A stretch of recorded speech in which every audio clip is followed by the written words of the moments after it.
그래서 과연 사람은 하나님을 인지할 수 있는 것인가에 대해서 생각해 보겠습니다.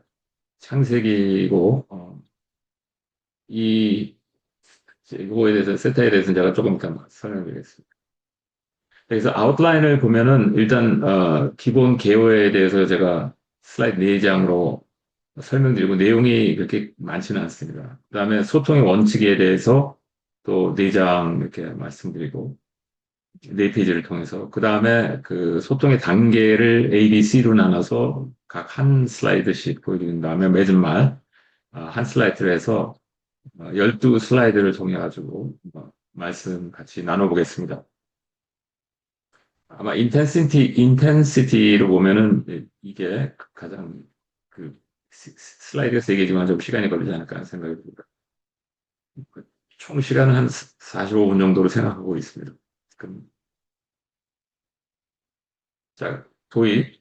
과연 사람은 제가 이 세타를 쓸 때마다 하나님 아버지를 상징하려고 제가 구분하려고 이제 이렇게 일부러 기호를 썼습니다. 물론 뭐 그 헬라어의 그 그 하나님을 상징하는 그런 거에 그 맨 앞자이기도 하고 그래서 과연 하나님 아버지를 인지할 수 있는 것인가 하는 것은 이 창조의 근원이 되신 하나님, 우리가 지금 창조 안에 있기 때문에 하나님께서는 창조를 하신 분이기 때문에 그 창조 안에 그러니까 우리가 존재하는 것처럼 하나님께서 계실 수가 없는 그 하나님의 그 에센스, 그걸 하나님 아버지라고 이제 볼 때, 그 하나님을 우리가 진짜 인지할 수 있는 것인가 하는 것이 이제 질문이고요.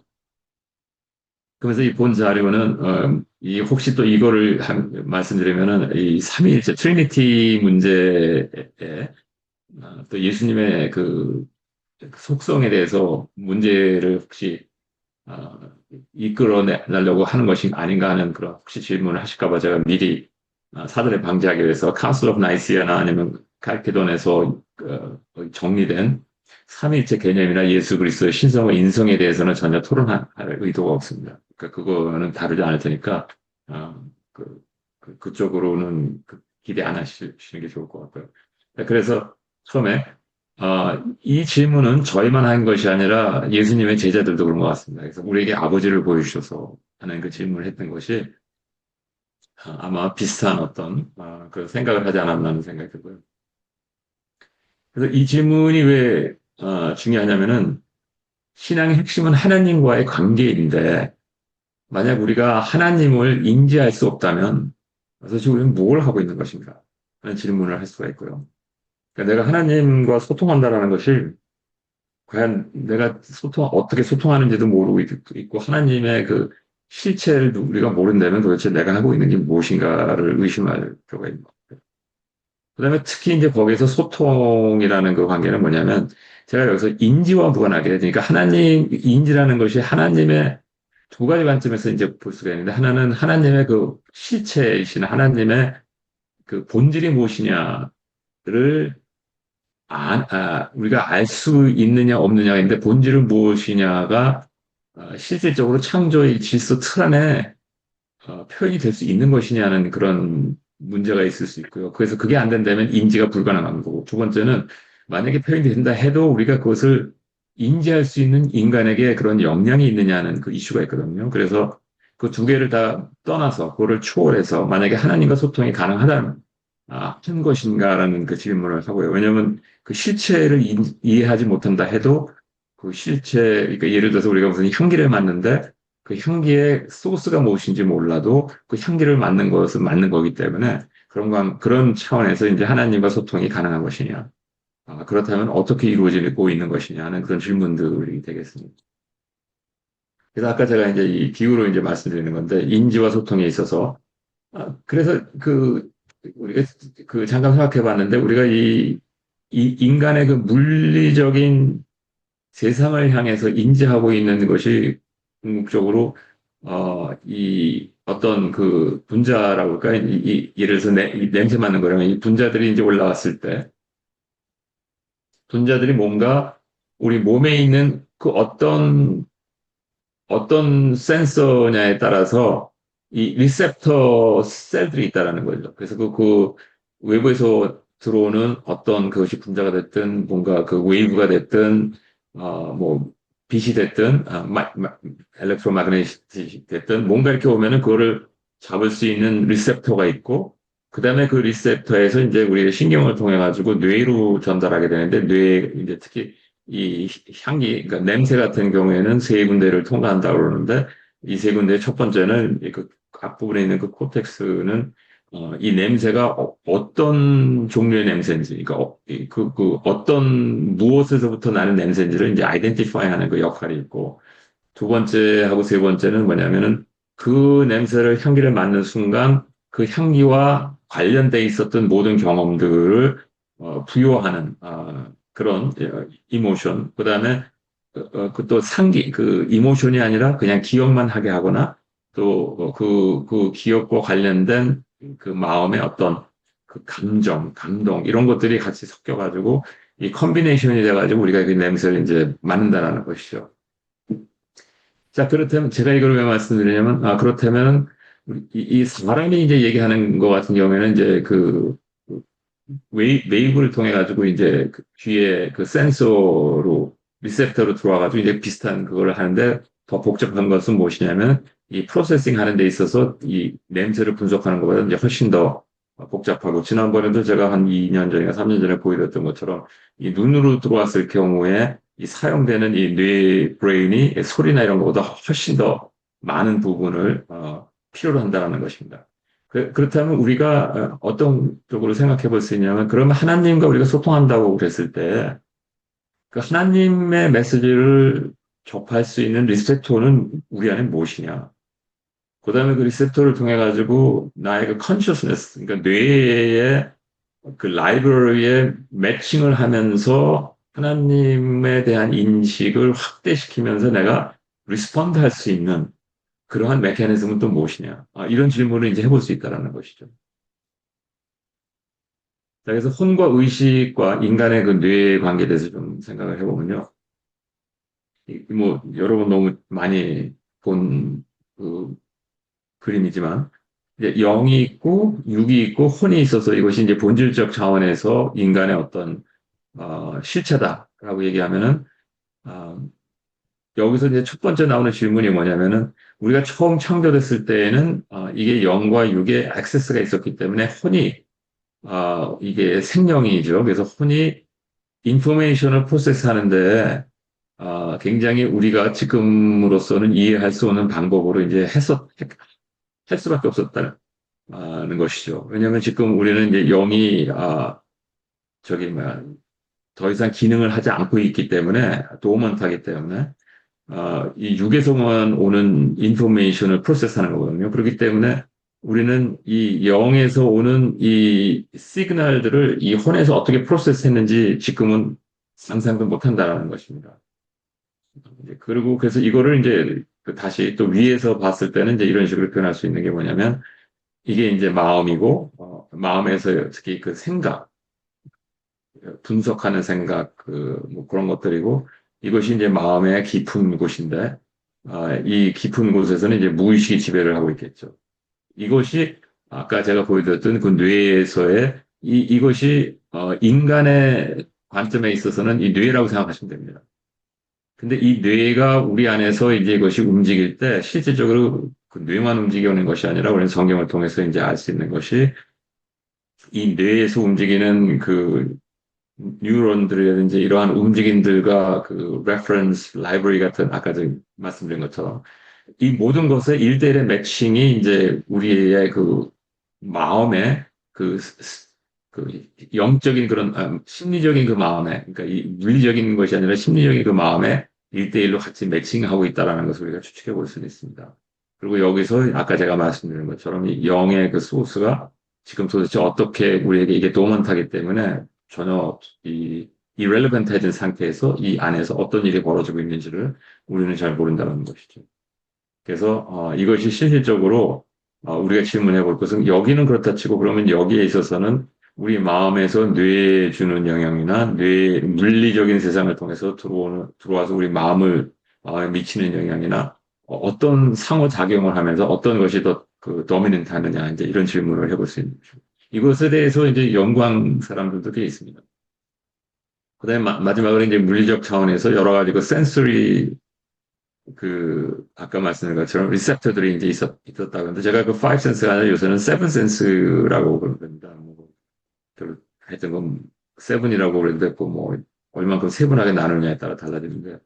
그래서 이제 그것이 바로 무엇이냐면 이러한 그 센서들을 통해서 이 물리적 세상을 통해서 이것뿐만 아니라 이제 더 민감한 것은 무엇이냐면 이 귀와 눈과 이런 것을 통해서 저희 안에 들어오는 다른 하나의 그 컨셉트들이 들어왔을 때 그 컨셉트들이 우리 이 마음과 어떤 역학관계가 있는지 그 마음에서 우러나는 것인지 아니면 그러한 그것이 실질적으로 이 안에서 이제 내려가고 있는 것이. 제가 특히 이 부분을 지금 더 강조드리는 것은 설명드리는 것은 무엇이냐면 AI와 인간의 이제 앞으로의 그 관계성에 대해서 이 부분에 대해서 조금 더 그, 우리가 좀 더 많이 묵상을 해야 되는 부분이고 오늘은 그렇지만 더 이상 그거에 대해서는 설명을 안 하겠습니다. 자, 그다음에 이제 창세기에 있는 하나님에 관한 지식이 그럼 창세기에 얼마나 하나님에 대한 지식이 있느냐 보면은 이 창세기만 쭉 나열해보면요. 이게 점점 시간적으로, 크로놀로지컬리 이제 보는데, 아담을 부르시며, 그 다음에 가인에게 이르시되, 그 다음에 노아에게 이르시되, 아브라함에게 이르시되, 시간이 가면 가도 똑같이 하나님께서 인간에게 무엇인가를 메시지를 전해서 소통이 가능하다라는 것입니다. 그러면 여기서 일어나고 있는 이 소통이 어떤 방법으로 일어난 것이냐 하는 것을 우리가 생각해 볼 수가 있는데, 특히 그 하나 힌트를 얻으실 수 있는 게 무엇이냐면은 이때와 제가 이거를 일부러 이렇게 구분해서 나눴던 것이 바로 뭐냐면 조금 이따 설명드리겠지만 이것이 본질적으로 시대적 우리가 처해 있었던 상황이 이 다이멘셔널 트랜지션이 일어나고 있는 기관들이었거든요. 다 다른. 그렇기 때문에 그때 그 다이멘셔널 트랜지션 예를 들어서 이것이 12차원이었었다면 이거는 한 8차원으로 콜랩스된 상태, 이거는 6차원, 그 다음에 4차원의 그런 어떤 콜랩스되는 그런 과정 가운데에서의 그 커뮤니케이션인데, 특히 아브라함과의 그 커뮤니케이션을 보시면은 여러분들이 아시겠지만, 하나님께서 천사를 통해서 얘기하시는 것과 구분을 안 해놓습니다. 근데 거기에도 이유가 있었다라는 것이죠. 그래서 소통은 가능한 것으로 보이는 어떤 방법으로 이루어지는 것일까? 자, 창조를 4단계로 그래서 풀어서 해보면요. 요번에 창세기를 다시 처음부터 쭉 읽어 나가면서 제가 이제, 다시 새롭게 좀 저한테 왔던 것이 무엇이냐면 창세기가, 창조서부터 이렇게 천천히 해석해 나가는 것이 아니라 사람의 얼굴을 그리는 방법과 비교하면은 처음에 스케치를 해놓고 그 다음에 그 스케치 안에서 조금 더, 여기 보시면은 establishing value and form라고 이제 표현을 하는데 그런 어떤 가치인가 뭔가를 더 자세하게 부여하고 그래서 창세기에서 왜 1장과 2장에 창세기가 두 번 나오냐는데 그 두 번 나오는 게 아니라 똑같은 현상을 얘기하는 건데 이 그림을 그리는 형식으로 설명하는 것을 느낄 수가 있었고 그 다음에 그것이 또 다시 한번 다른 각도에서 재시작하는 게 이제 있는 것을 볼 수 있고, 이 네 번째 단계에 와가지고는, 완전히 이제 우리가 이해하고 있는 이 세상에 되는, 그런 모습을 볼 수가 있는 것 같습니다. 그래서 이러한 형태로서 창세기가 쓰여졌다라는 것을 우리가 볼 수가 있는데, 왜 이게 중요하냐면, 성경에서 우리가 무엇인가를 깨달으면은 그것은 실질적인 우리의 매일매일의 삶에 이미 애플리케이션에서 그런 일이 벌어지고 있거나 자연 현상에서 그런 일들이 벌어지고 있는 것들에 매핑이 가능해야지만 성경을 컨펌할 수가 있습니다. 왜냐하면 진리는 하나이기 때문에 그것이 가장 복잡한 것에서부터 가장 단순한 것까지 그대로 꿰뚫고 이게 표현이 되게 돼 있거든요. 근데 아주 단순한 걸 보면 이제 이런 것들을 이제 이해를 들 수가 있는 것이죠. 여러분, 창세기에 하나님에 관한 지식을 알기 위한 기본 틀이 뭐냐면 이 네 단계로 나눠보면은 첫 번째는 아까 그 말씀드린 것처럼 얼굴에 어떤 이 균형 같은 거를 잡는 것처럼 창조의 틀, 기본 창조의 원리들, 그래서 시공간, 빛, 물질, 질서, 관계성, 위치, 생명, 사람에 대한 것을 설명하면 두 번째 단계는 바로 무엇이냐면 사람 타락 그리고 결과에서 기본적 생활 환경 여기서 이제 이 세상을 창조하셨던 이 자연 환경에 대해서 조금 더 자세히 얘기하고 그다음에 자연과 인간의 관계성, 사람의 창조의 과정이 조금 구분화되면서 특히 그 한 사람을 남녀의 그 분리로서 그 관계성을 형성하고 타락하는 과정이 묘사되는 것을 이 큰 틀 안에서 이제 자세히 설명합니다. 세 번째 단계는 인류 역사, 이게 창세기 4장에서 6장인데, 인류 역사의 타락의 결과에서의 그 생존하는 그 상태를 묘사하는 것을 볼 수가 있고, 이때가 우리가 이해하고 있는 어떤 인류의 역사의 시작이라고 얘기할 수 있는데, 이때도 우리가 지금 현재 이해하고 있는 4차원은 아니었던 것 같습니다. 그래서 사람의 속성, 왜곡, 변질되는 과정, 그리고 그 갇힘에 대해서 이제 얘기를 하고요. 마지막 단계가 이제 회복, 언약, 그리고 시작이어가지고 이것이 우리가 이해하고 있는 인류의 역사, 하나님께로 회귀, 여정 시작, 은혜와 영접함에 근거한 언약. 그래서 우리가 창세기를 읽을 때 그 한 가지 주의해야 될 것은 무엇이냐면 우리가 오늘날에 이해하고 있는 어떤 그 과학적 지식과 이 상식들이 거의 원투원으로 매핑되는 게 창세기 7장서부터 가능하다는 것입니다. 그 전까지는 조금 생각하시면서 읽으시는 게 중요할 것 같다는 것이고, 그래서 이런 관점에서 그 소통하는 것도 우리가 어떤 단계로 이것이 진보가 있었는지를 좀 바라보는 것이 유용할 것 같습니다. 자, 공간적 개념의 구분으로 인간 소통과 관련된 창조의 4단계. 이거는 그 제가 어떤 것까지도 참조를 했냐면은 그 스크롤에서 발견된 그 주빌리 성경이라든지 뭐 이런 것들도 그냥 참고적으로 그냥 한번 봤습니다. 혹시 뭔가 인투이션이 생길 수 있는지. 그러나 성경에 근거한 것으로서만 이제 본다면, 왜냐하면 거기서 있는 것은 성경에 대해서 추가하는 것은 없고 성경에 대해서 나온 인물이나 장소나 환경에 대해서 조금 더 자세히 설명하는 정도로 도움을 좀 받은 것 같습니다. 근데 하여튼 이거 보면은 이 위에는 아까 제가 말씀드린 것처럼 우리가 그 실질적인 이 물리적인 세상에서 뭔가 참고할 만한 어떤 레퍼런스가 있고 이 상태를 이해하는 데 도움이 될 만한 것들이 있느냐를 제가 저한테 도움이 됐던 것들을 그냥 보여드리는 것이고 절대 오늘은 이거에 대해서 뭐 설명하고 싶은 생각 전혀 없습니다. 그래서 이거 보시면 이것이 이제 창조의 틀이면은 여기서 사람들이 표현됐고 이 천사와 같이 이 소통하고 한 장소에 있었던 것을 우리가 알 수 있습니다. 그래서 창조의 틀에 내재된 하나님의 속성. 그래서 이 안에 하나님의 속성이 이미 내재되어 있어서 하나님 아버지께서 이 안에 계시지 않다 할지라도 하나님의 표현된 하나님의 그 속성이 이 창조 질서 자체에 이미 표현된 그 속성 자체로도 하나님의 이름을 어느 정도 알 수 있는 그런 시기였었다는 걸 우리가 알 수 있는 거고요. 아, 죄송합니다. 제가 전화해서.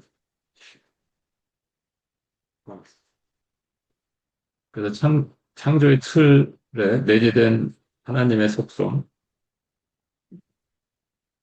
혹시 저한테 뭐 들으시면서 메시지를 전하셔야 했던 거예요? 뭐가 안 들려가지고. 아니. 그 다음에 두 번째는 뭐냐면 사람의 영적 세계에서 퇴출되는 것. 근데 여기서 이제 그 퇴출되는데 그 에덴 동산에서 이제 쫓겨나면서 여기에서 그 쫓겨나기 전서부터 여기서 이제 영적 그 존재들의 이제 둘로 나눠지는 걸 우리가 볼 수가 있고 우리가 에덴 동산에서 쫓겨나면서 이 영적 존재와 천사들은 그대로 있는 것을 우리가 볼 수가 있습니다. 이 악령과 이제 악한 천사와 그 하나님의 천사들이 그러면서 그 세 번째 단계는 영적 존재들의 접근이 가능한 물리적 세계에 갇혀 있는 우리들을 볼 수 있는데 이때만 해도 그 영적인 그 악한 천사들이 인간사에 그 침투해서 들어오는 어떤 그 약간 하이브리드한 그런 세상에 살고 있었던 것 같고 천사들은 이제 여기 그냥 거했던 것 같습니다. 마지막으로 이제 뭐냐면 악한 영적 존재들과의 소통이 단절되면서 물리적 세계에 갇혀버리는데 이것은 사실 그 7장에서부터 시작해가지고 예수 그리스도의 승리 때 그러니까 그 사단을 치셔가지고 그 피트 그 버텀레스 피트라고 소위 말하죠. 거기에 이제 가두는 그 단계까지 이제 합축해서 이제 적어놓은 것 같습니다.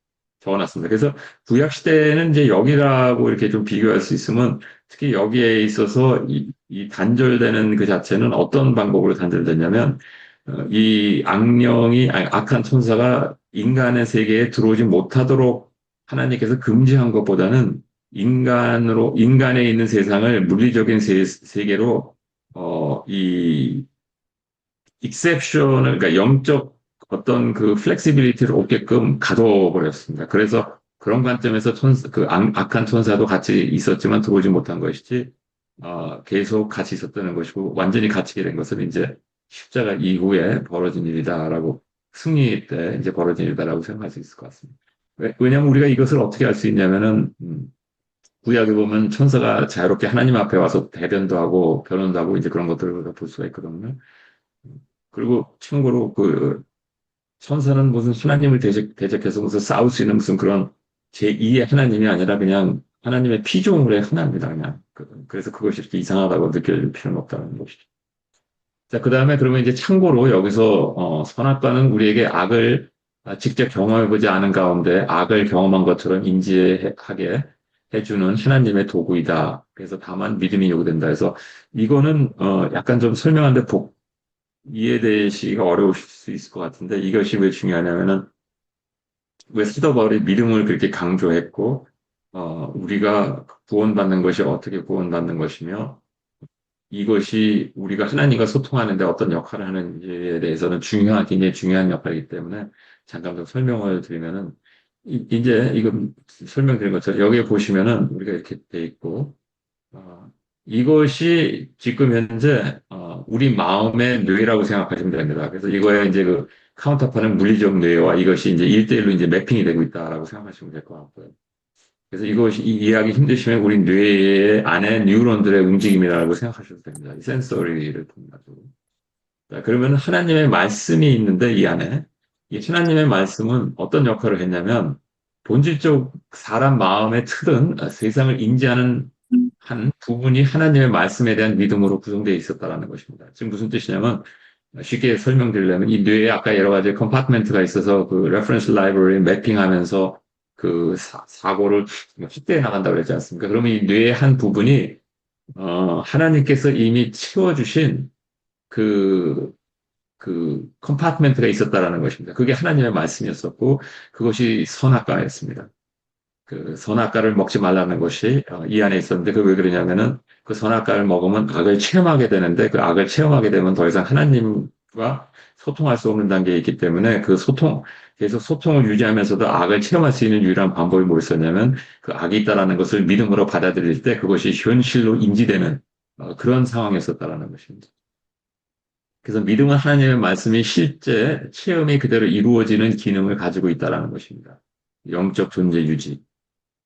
자, 이것이 왜 중요하냐면요. 엄청 중요합니다. 왜냐하면은 이것에 역행되는 것, 이것이 지금 역으로 지금 이루어지고 있는 것이 바로 무엇이냐면 우리의 믿음을 통한 구원의 과정입니다. 그래서 이거를 이해하시면 지금 우리가 믿음으로 하나님을 앞에 나가는 그 삶이 무엇인지를 이해하는 데 훨씬 도움이 되기 때문에 이걸 설명드리는 겁니다. 타락 이전에는 믿음으로 하나님께 연결되어 있어 실질적으로 영적 존재였기 때문에 물리적 세계를 초월한 체험이 가능했다는 것입니다. 이 뜻은 무슨 뜻이냐면 이 땅에서 우리가 이거의 파랄렐이 뭐냐면은 이 땅에서 우리가 하나님의 나라 그 새 예루살렘에 대해서 전혀 액세스가 지금 현재 안 된다라고 생각해도 믿음으로 그걸 받아들일 때 그 믿음으로 받아들여서 그거에 근거해서 하나님의 말씀에 총체적인 말씀에 순종할 때 하나님의 이 창조 질서 내에 우리가 그렇게 행동하는 것이 이 창조 질서 내의 질서와 일치가 된다는 것입니다. 근데 거기 때 우리가 믿음을 버려버리면은 우리는 지금 현재에 있어서 창조 질서 내에 또 왜곡된 상태에서 그대로 깔려 있지만 그 믿음으로 그걸 받아들이게 될 경우에는 왜곡된 상태에서 이 하나님의 그 말씀이 즉 새 하늘과 새 땅이 지금 현재 있다는 내가 새로운 피조물이라는 그 자체가 내가 믿음이 있게 되면 실질적으로 내 삶에 그것이 현실로 드러나게 된다는 것입니다. 이게 굉장히 중요한 개념이다라고 볼 수가 있습니다. 그 다음에 여기서 이제 또 한 가지는 왜 성경을 봐라, 말씀을 봐라 이렇게 얘기하는 이유는 뭐냐면 하나님의 말씀은 언어는 하나님의 창조의 틀을 우리에게 인지시켜주는 핵심 도구라는 것입니다. 그래서 세계적으로 정리된 세상을 내 안에 심어주는 역할을 한다는 것인데 아까 제가 이 눈에 들어와서 이렇게 얘기하는 것처럼 이 말씀이라는 것은 이 창조의 질서에 표현된 하나님의 속성이라고 이렇게 얘기한다면 이 하나님의 속성이 뇌 안에 영에 이 표현될 수 있는 유일한 방법이 무엇이냐면 이 언어로서 이 개념들이 내 안에 표현되는 것입니다.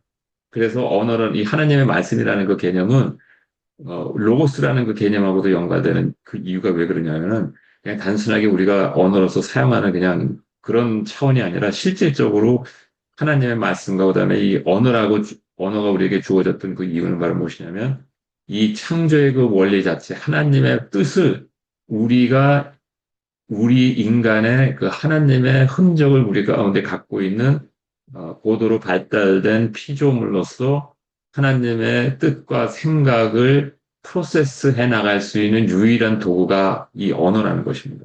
그래서 하나님의 말씀이 중요한 것이고, 그래서 문명이 발전되기 시작한 것이 언어의 글로 표현되기 시작할 때부터 그 문명이 발달됐다라는 것도 지금 이 성경의 하나님의 구원의 계획사하고 크게 엇갈리는 것이 아니라 설명될 수 있는 부분이라는 것입니다.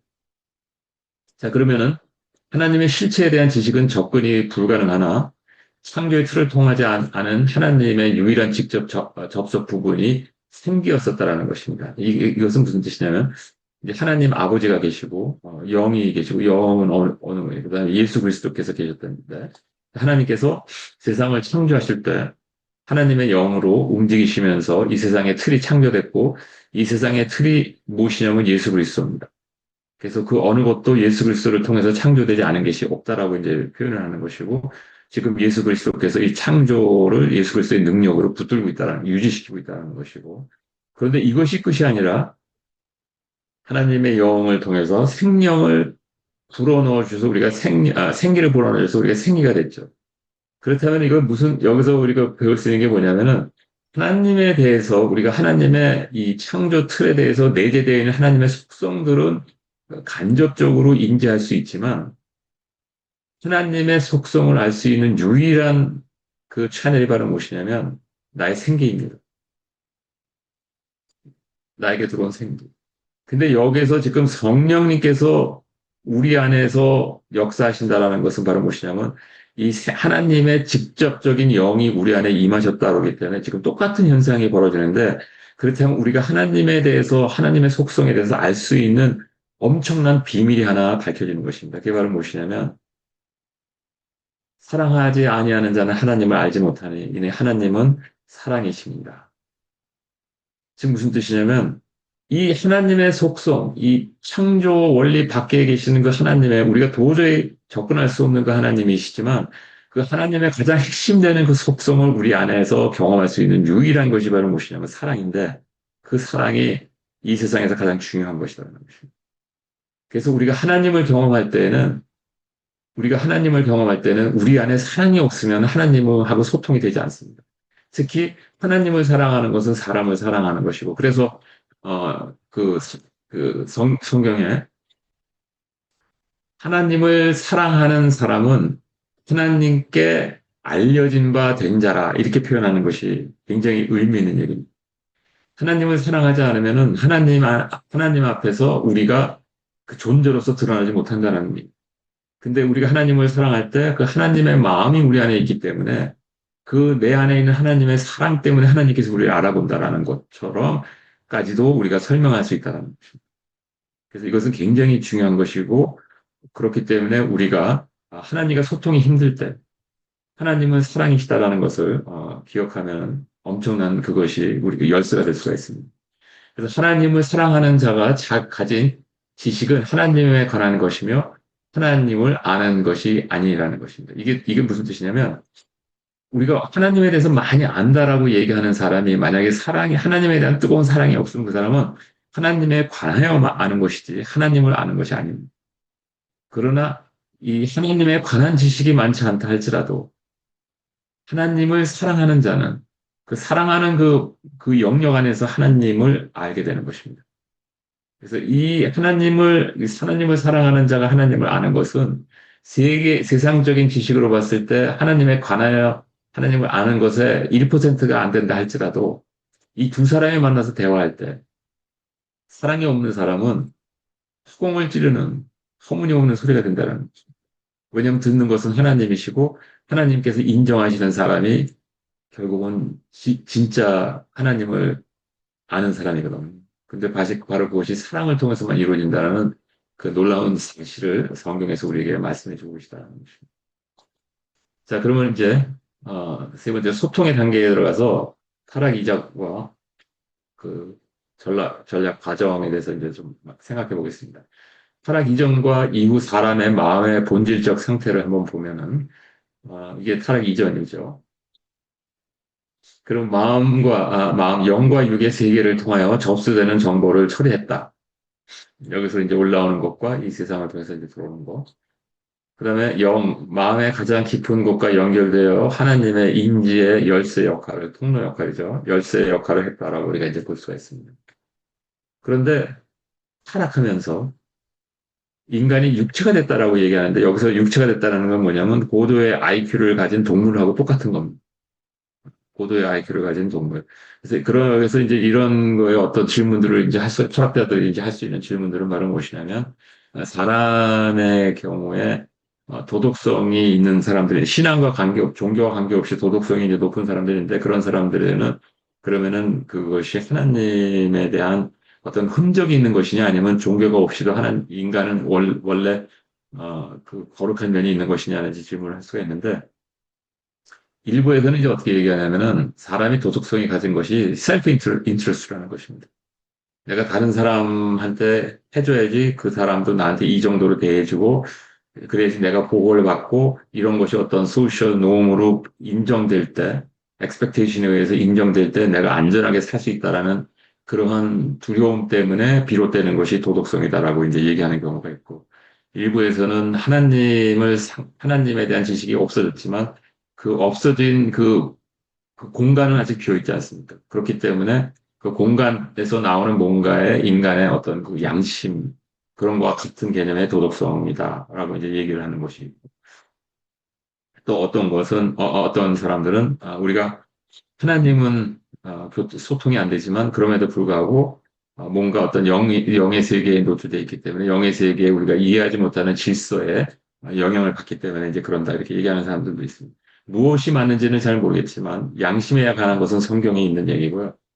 그다음에 도덕성 때문에 그 공통 자기가 보호받기 위한 셀프 인트레스트가 있다라는 것도 그거는 제가 보기에는 타당성이 있는 얘기 같거든요. 그렇지만 하여튼 어, 이 동물이 됐다라는 것은 결국은 어떻게 됐든 자기가 중심이라는 것입니다. 모든 것에 자기가 중심이 되고 생존이 중심이 된다라는 것이고 그래서 어떤 사랑하는 사람하고도 사랑한다 이렇게 얘기할 때는 그래서 당신 없이는 나는 못 살아 이렇게 얘기한다는 것은 무엇이냐면 결국 그것도 셀프 인트레스트거든요. 그렇지만 그것이 동물의 대표성을 갖고 있다는 것입니다. 그래서 needs of flesh가 아까 하나님의 그 말씀, 선악과의 그 말씀 대신 들어앉아서 이것이 우리의 그 뇌의 컴파트먼트를 이제 장악하고 있다라고 얘기할 수가 있고. 그래서 육의 세계를 통하여 접수되는 정보가 여기서 이제 처리가 되고, 그 다음에 말씀에 대한 믿음은, 이게 뭐냐면은, 사람은 그렇기 때문에 믿음이 없는 사람은 아무도 없습니다. 원래 하나님의 말씀으로 채워졌던 그 공간에 인간이 본인 스스로가 만드는 믿음으로 채워지기 시작되는데 그 믿음이 채워지는 것은 무엇이냐면 자기의 두려움, 절망, 그 다음에 또 원하는 바, 욕망, 이런 것들, 또 아픔에 대한 치유에 대한 어떤 몸부림, 이런 여러 가지 이유로 인해서 자기가 필요로 하는 세상을 하나 만들어 놓습니다. 그래서 그것이 needs of flesh라고 얘기하고 그래서 그것을 붙들고 이제 믿는다라고 얘기하면 하는 것이죠. 그래서 이래서 나는 무신론자다라고 얘기하면 믿음이 없다라는 개념이 아니라 그 믿음의 대상이 자기가 만든 needs of flesh다라는 얘기지 어떤 종교적인 그 틀에 정리된 그런 dogma를 받아들이지 않는다라는 그런 개념이 아니라는 것입니다. 그리고 영의 부재는 마음의 형성에 큰 왜곡의 근원이 된다는 것입니다. 영의 부재이기 때문에 왜냐하면 영이 있어야 이게 밸런스를 맞추는데 그것이 없기 때문에 이 동물적인 셀프 인트레스트에 의한 needs of flesh에 의한 그 도미넌스 때문에 이 마음이 엄청나게 이제 삐뚤어진다는 것이죠. 그래서 우리가 종교를 하나님을 처음에 받아들일 때, 처음에는 기쁨으로 받아들이다가 곧 그 하나님의 그 복음 자체도 자기 needs of flesh로 요리를 해서 저장하게 된다는 것입니다. 그래서 그럴 경우에는 이제 종교 생활을 굉장히 열심히 하지만 그것은 needs of flesh를 만족시키기 위한 것이고, 그것이 사실은 사도 바울이 쌓았던 그 유대 배경을 가진 기독교인들이, 안 그런 사람들도 물론 있었지만, 그 특히 사도 바울을 핍박했던 사람들은 그들의 그 유대교의 그 전통이 needs of flesh를 만족시키고 있었던 것이기 때문에 포기할 수 없었던 그런 내용들이 기록되어 있는 것은 사도행전을 통해서 알 수가 있습니다. 그래서 성경에서 경계하는 세상은 바로 우리가 창작해 만들어낸 우리 마음의 세상을 의미한다는 것입니다. 이 진짜 세상이 아니라 우리 마음에 있는 세상. 왜냐하면 이 진짜 세상은 악하고도 선하고도 그런 것이 아니라 그냥 뉴트럴합니다. 그 뉴트럴하다는 얘기는 뭐냐면 하나님께서 the way he created it. 그러면은 그, 그러면 그 뉴트럴한 것이죠. 왜냐하면 하나님의 임재를 우리가 그 같이 포함하면 이제 그것이 하나님의 임재가 계실 때는 하나님의 임재의 속성이 표현된 것 중에 이제 righteousness가 표현되기 때문에 그 righteousness는 의라는 개념으로 그 뭐 선하다라고 얘기를 할 수 있지만, 선과 악이라는 그 개념에서는 일반적으로 의가 있다, 아니다라고 연결해서 생각하지 말고 세상을 향해서 생각할 때 세상은 neither evil nor good 뭐 이런 개념을 가질 필요 없이 그냥 뉴트럴하다라고 생각하시면 될 것 같습니다. 네, 이 소통의 단계에 있어서 믿음 없는 단계, 단절 상태를 보면은 창조에 하나님이 표현되어 있고 타락한 인간에게도 자국만 남아 있지만 하나님을 인지할 수 있는 역량은 사람에게 없다. 얘기입니다. 마음의 본능, 지금까지 설명드렸던 건 지배하고 본능의 지배하에 있기 때문에 흔적만 남아서 양심이 이제 존재한다. 그다음에 마음 깊이 하나님에 관한 지식을 담을 역량이 없다라는 것입니다. 이 안에 역량이 없죠. 왜냐하면 자기의 셀프 인트레스트로 가득 차 있었기 때문에 이 하나님에 대한 지식을 담을 수가 없죠. 왜냐하면 빛이 오면 어둠이 없어지는데 이 어둠으로 자기 자신의 셀프 인트레스트를 이 세상에서 보호하고 있는 사람의 경우에는 그 어두움이 없어지면 이 자기 아이덴티티가 없어지는 것 같은 거거든요. 그렇기 때문에 담아도 하나님에 대한 지식을 담을 수가 없는 거죠. 그 다음에 영은 잠재된 상태에 있다. 이제 노먼트하다라는 거죠. 정지됐다. 죽었다라는 개념보다는 그냥 정지되어 있는 상태다라고 표현하는 것이 좋습니다. 그래서 그 안에 생명이 있었으니 이 생명은 사람들의 빛이라. 그러나 빛이 어둠에 비추되 어두움이 깨닫지 못하더라. 예수께서 오셨을 때 이제 깨닫지 못한다는 얘기죠. 왜냐하면 인간의 몸을 가지고 오셨는데 깨닫지 못한다는 것은 영으로 계실 때는 하나님의 영으로 계신 하나님은 더더욱 깨닫는 것이 불가능한 거예요. 다만 사람과 소통할 수 있는 유일한 방법은 천사들입니다. 그래서 실질적으로 천사들은 믿는 사람뿐만 아니라 안 믿는 사람들하고도 소통이 가능한 것이고, 우리가 영적 세계에 노출됐을 때 영의 세계에 있는 어떤 그런 영들과도 소통은 가능한 것이죠. 그래서 영의 세계에 노출되어 있어 허락하는 만큼 영향을 받을 수 있으나 그 대가를 모른다는 것, 컨세퀀스에 대해서 영의 어떤 그 실체들과 교류했을 때 그것이 우리에게 어떠한 인과응보를 가져오는지 성경은 그냥 경계만 하고 있습니다. 그것이 굉장히 강하게 경고만 하고 있어서 그걸로 봤을 때 엄청난 리퍼커션이 있을 거다라는 걸 알고 있기 때문에 경계하라는 거죠. 그래서 우리가 지금 현재 살고 있는 이 세상은 마치 뭐가 같으냐면 이런 기가 있다고 한번 생각을 해보십시오. 그러면은 이 톱니바퀴가 이제 이렇게 세 개가 있는데 이 톱니바퀴가 우리는 이 세상에서 지금 이 뒤에 있는 이 엄청난 기계는 보이지 않고 왜냐하면 이게 영적 세계고 보이는 건 물리적 세상에 표현된 이 톱니바퀴 세계라는 것입니다. 그런데 이것이 이제 이렇게 가려 있기 때문에 이 세계만 보면서 우리는 이 세계의 관계를 유출해내려고 굉장히 노력하면서 이 세상을 살고 있는 것입니다. 그래서 이것이 뭐 돌 때 이것이 어떻게 빨리 돌고, 그 다음에 이것은 역으로 돌고 뭐 그렇기 때문에 여기에 무슨 숨어 있는 뭐가 있어야 되나 보다 하면서 이런 식으로 이제 생각하는데 결국 뭐냐면 실체를 이해하려는 것은 마치 톱니바퀴 ABC와의 관계성을 기계와 연관시키지 않고 해석하려는 것과 같은 얘기라는 것입니다. 그렇기 때문에 굉장히 단순한 물리적 세상에 대한 지식은 우리가 이해할 수 있지만 우리 인간의 실존에 대한 그 이슈는 우리 인간의 지혜로서 하나님의 도우심 없이 하나님의 어떤 그 인사이트가 없이는 우리가 이해할 수 없는 추측은 할 수 있고 나름대로 스토리를 만들어낼 수 있지만 이것을 온전히 아니라 어느 정도 정리해서 이해할 수 있는 사람들은 정말 흔치 않다는 거죠. 그래서 그 마지막으로 이제 하나님에 관한 지식은 창조에 표현되어 있던 예수님께서 성육신 하셔서 사람의 눈높이로 표현되신 어떻게 보면 이제 이것이 가장 지금까지 말씀드렸던 내용의 그 이유입니다. 자, 보면은 예수님께서 성육신 하셔서 율법을 완성시키시며 생명의 말씀을 글로 남겨주셨다. 이게 글로만 남겨주셨다는 뜻이 아니라 글로 남겨주셨다는 성경책을 얘기하는 건데 이 성경책이 중요한 게 아니라 이 성경책을 주셨다는 얘기는 뭐냐면 특히 신약을 주셨다는 얘기는 뭐냐면 왜 구약은 이미 있기 때문에 이 성경책을 특히 신약을 주셨다는 이 뜻은 무슨 뜻이냐면 그 신약 안에 있는 내용들이 이미 이 창조 질서에 내재되어 있다라는 얘기입니다.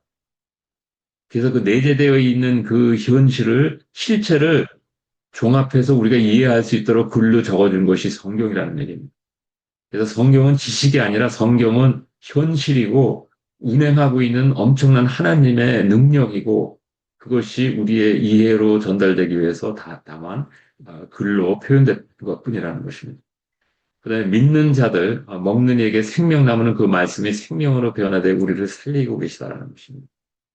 그래서 믿는다 했을 때 우리가 처음에 아담이 하나님께서 악이 존재한다라는 것을 믿어야지 살 수 있다라고 얘기하지 않았습니까? 그래서 악을 경험하지 않으면서도 악을 경험한 것처럼 살 수 있었던 영성을 상실하지 않고 살 수 있었던 것처럼 그것이 역으로 돼서 이제는 하나님의 이 말씀을 우리가 믿게 될 때 우리는 육신을 초월해서 살 수는 없지만 이 하나님의 말씀을 믿을 때 육신을 이미 지배하고 있는 육신의 세상이 삼키어 버려진 바 된 하나님의 새 하늘과 새 땅이 우리를 이미 지배하고 있고 우리가 그 안에서 이미 매핑이 돼 있어서 우리는 육신 가운데 거하지만 우리가 그 믿음 가운데 살 때 이미 하나님의 그 새로운 능력의 보호하심 가운데 우리가 존재하고 있는 그 삶을 살아나갈 수 있는 환경이 조성되어 있고 그 환경에 액세스를 해서 누릴 수 있는 열쇠가 믿음이라는 개념입니다.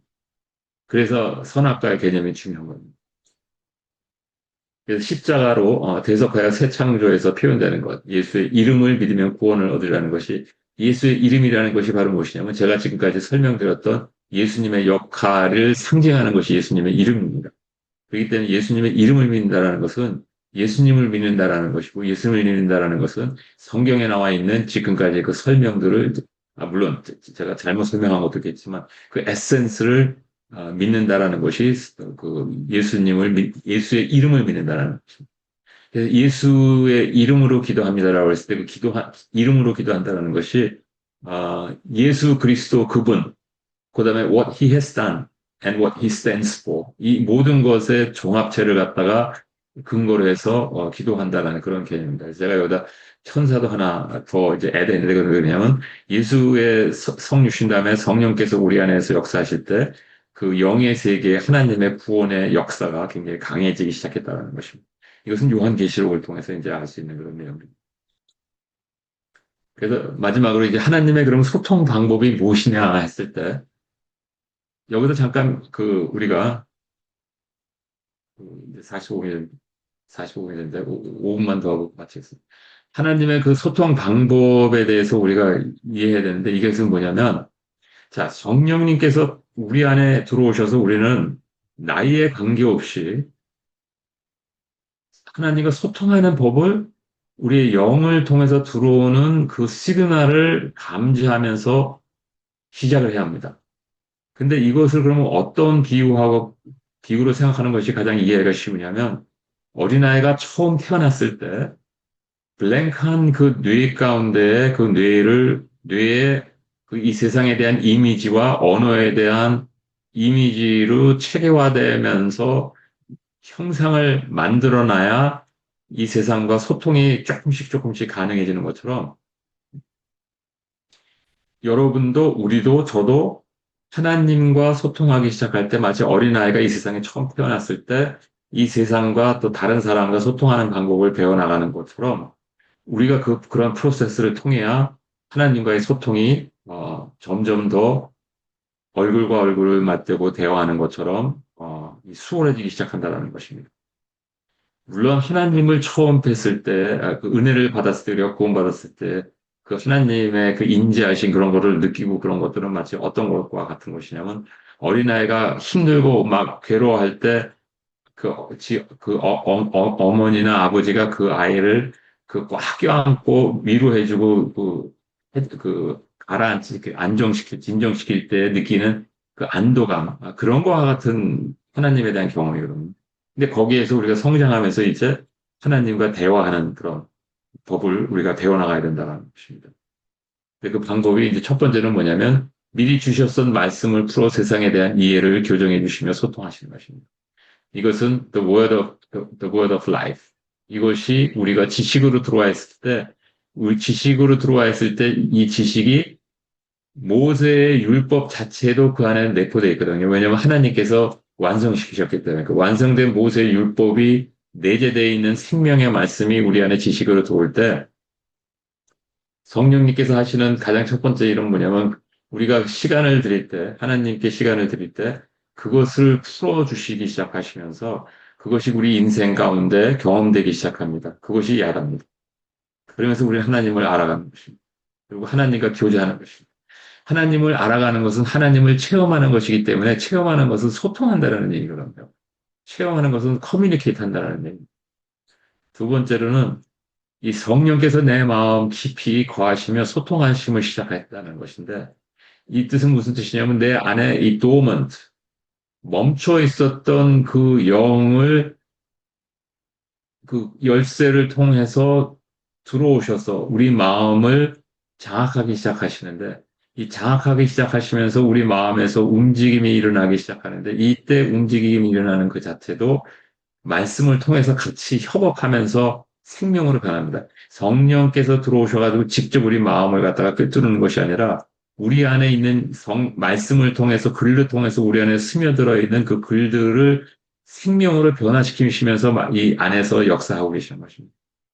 그러면서 여기에서 이 역사하고 계시는 것들이 말씀이 깨달아질 때에는 우리 의식으로 들어오죠. 왜냐하면 우리 그 의식 안에 말씀이 같이 있었기 때문에. 그러나 이 안에 우리가 이해하지 못하는 엄청 그 블랙홀과 같이 깊은 우리 마음속에 그 복잡다단한 무의식의 세상에서 하나님과 내 영이 소통하는 그런 것들 중에 상당 부분이 우리 의식 가운데 들어오지 않는다라는 것입니다.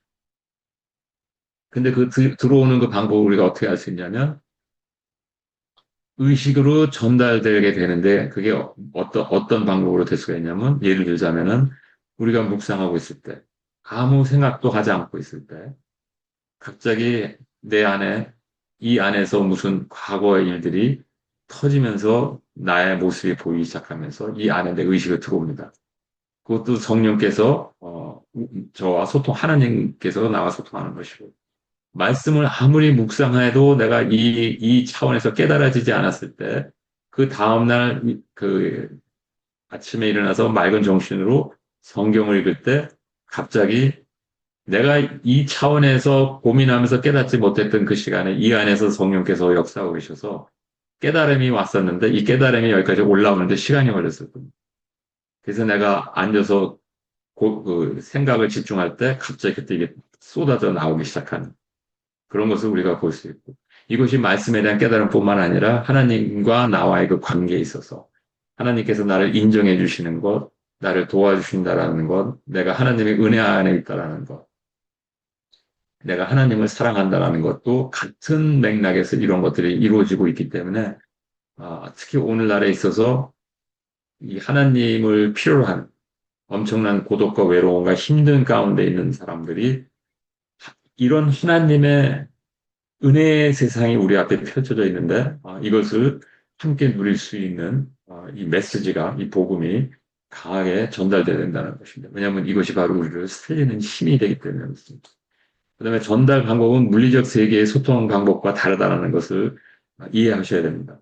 제가 지금 여러분들과 소통하는 방법과 내가 하나님과 소통하는 방법은 다릅니다. 왜냐하면 하나님께서 접근하시는 그 방법이 다르기 때문에. 그럼에도 불구하고 이 세상과 소통하는 것처럼 비슷하게 우리의 미성숙함을 인하여 하나님께서 이 세상과 소통하는 것처럼 우리와 소통할 때도 있습니다. 그것은 바로 무엇이냐면 어, 나에게 갑자기 머릿속에 하나님의 어떤 생각이 깨달아진다든지 그 다음에 이런 그 환상이나 꿈이나 임재나 천사를 통해서 하나님께서 말씀하시는 거를 본 겁니다. 환상이 이제 보통 천사를 통하거나 뭐 예수님을 볼 수도 있겠죠. 그 다음에 여기서 일상생활 관계 사건을 포함하여 전달되는 뜻 그리고 천사 혹은 트랜스 상태의 소통 맞아요. 천사 여기다 4단계로 놨습니다. 왜냐면 이건 내적인 어떤 단계고 이게 4단계는 이제 외부적인 단계인데 여기서 천사를 통해서 이제 우리가 볼 수가 있고 이때 천사를 보는 것이 그 환상이냐 아니냐 하는 것은 실질적으로 뭐 그렇게 큰 차이가 없어요. 왜냐하면 이 천사를 보는 것이 천사께서 하나님께서 천사를 통해서 우리에게 어떤 메시지를 전달하시려고 하셨다면은 그 메시지가 성령을 통해서 우리를 통해 가지고 이것이 내 의식에 프로젝트 돼서 마치 프로젝터에서 비춰가지고 벽에서 천사가 나에게 보이는 것이든 아니면 실질적으로 내 눈이 그 천사의 그 이 임재하심을 통해 가지고 내 눈의 센서를 통해서 나에게 들어오시면서 이 세상의 방법을 물리적 방법을 통해서 하나님의 메시지가 들어오든 똑같거든요. 그래서 그 차이는 없습니다. 그 중요하지는 않습니다. 그렇지만 하여튼 그럴 때도 있다라는 것이죠. 그다음에 이 트랜스 상태. 트랜스 상태는 바로 무엇이냐면 내가 자고 있는 것도 아니고 깨어 있는 것도 아니고 의식이 굉장히 맑은데 그렇다고 해서 내 주의가 뚜렷하게 의식되는 것도 아닌 그런 상태를 얘기합니다. 그래서 이런 상태에 들어가게 되면은 하나님께서 나하고 지금 대화하시려고 그러는구나. 금방 알죠. 그러면 긴장하고 기다리고 있어야 됩니다. 그러면은 일어나는 것이죠. 이거는 굉장히 이상한 상태입니다. 이거는 자는 거는 아니고 의식이 굉장히 맑거든요. 의식이 굉장히 맑은데 내 주의가 전혀 의식이 안 되고 그렇다고 해서 주의가 안 보이는 것도 아닌데 그러면서 이 영의 세상 하나님과 뭔가 소통이 시작되는 그런 단계를 트랜스라고 이렇게 얘기하거든요. 그 베드로가 이제 이 트랜스 상태에서 그 이방인에 대한 그 하나님의 메시지를 이제 받은 것이죠. 그래서 이런 여러 가지 그 방법들을 통해서 우리가 있는데 이 가장 중요한 것은 무엇이냐면 믿음입니다. 어떤 믿음이냐? 이 말씀에 대한 믿음뿐만 아니라 하나님께서는 우리가 이 방법을 통해서 하나님과 소통하고 싶어 할 때 내가 하나님의 음성이 하나님의 마음이 또 내 안에서 이루시는 하나님의 역사하심이 내 의식에 지금 현재 들어오지 않고 있다 할지라도 그럼에도 불구하고 하나님께서는 나와 지금도 계속 소통하고 계시다는 것에 대한 신뢰입니다. 그것이 바로 믿음이고, 그래서 믿음이 없이는 기쁘시기 못하나니 하나님께서 나아가는 자는 반드시 그가 계신 것과 또한 그가 자기를 찾는 자들에게 상 주시는 이심을 믿어야지. 여기서 상 주시는 것 자체의 포커스가 아니라 하나님께서 기뻐하신다는 것입니다. 그래서 여러분들이 하나님 앞에 무릎 꿇고 아니면 의자에 앉아서 아니면 서서 어떻든 간에 관계없이 아무 생각 없이 하나님 앞에 여러분들을 노출시키고 있을 때 그 노출시키고 있는 그 아무 생각도 하지 않고 있는 이 상태에도 내가 하나님 앞에서 지금 완전히 벌거벗은 내가 하나님 앞에서 노출되어 있다는 것을 믿고 하나님께서 이 시간에도 나를 바라보고 있다는 것을 그래서 내가 하나님을 바라보고 있다는 것을 아시는 하나님께서 그 자체로 기뻐하신다는 것을 내가 믿을 때 그것이 바로 하나님께서 나와 소통하는 가장 중요한 모달리티가 된다는 것입니다. 생각해 보십시오. 트란스 60 몇 년 동안 몇 번 안 했습니다. 천사를 본 거 2번, 3번, 환사 뭐 조금 더 자주 봤고 꿈은 더 자주 임재를 경험하는 것은 한 3번. 그 다음에 깨달음 그러면은 제가 지금 거의 68세가 됐는데 지금 다 해봐봤자 이거 하나하나는 10년에 한 번 정도밖에 안 된다는 얘기. 그러면 그거 가지고 제가 어떻게 하나님과 소통하고 있다라고 제가 확신을 가질 수 있겠어요? 소통은 그런 게 아니거든요. 바로 이 방법.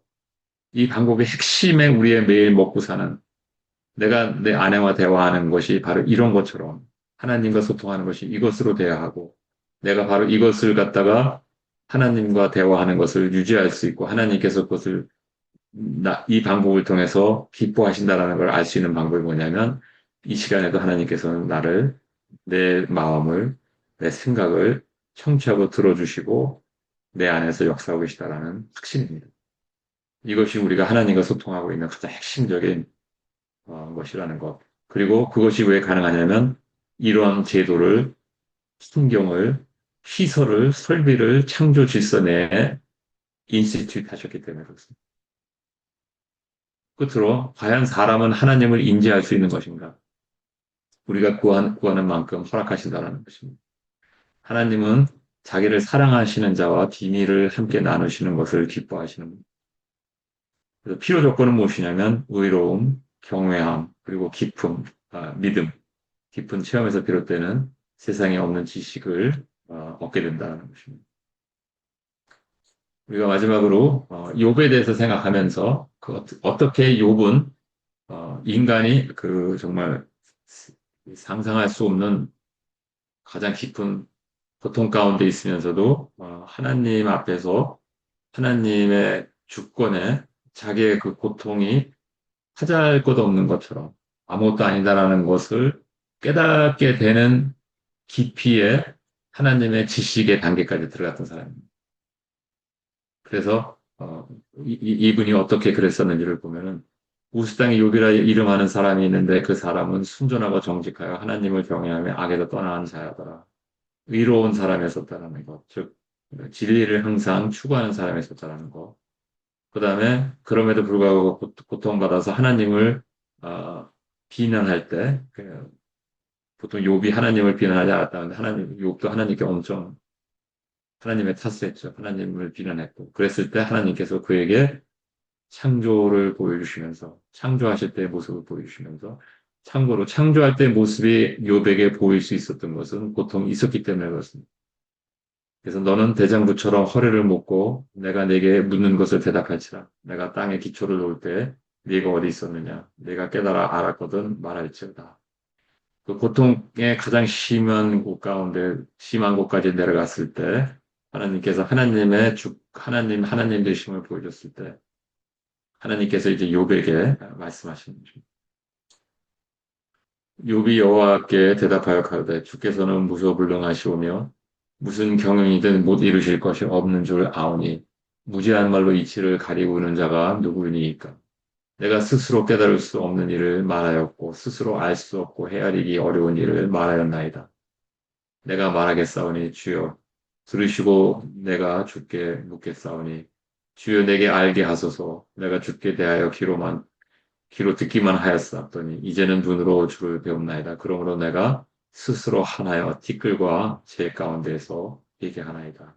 휴밀리티입니다. 휴밀리티.